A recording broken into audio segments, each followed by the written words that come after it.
ए काका तो काथी बेचाता हो? ए बहू हम भाजा बेचतानी समझ लो।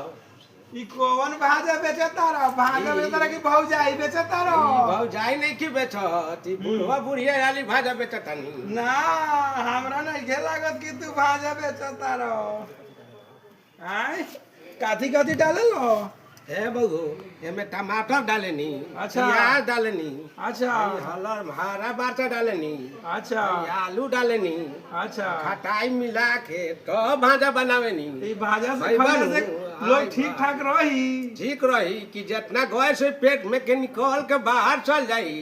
अच्छा तनका देखियो अपन भाजवा काथी काथी डालले बड़ो? देखो ना आलू प्याज हई आलू बाटे, टमाटर बाटे। हमें सब देखो अभी डालता नहीं।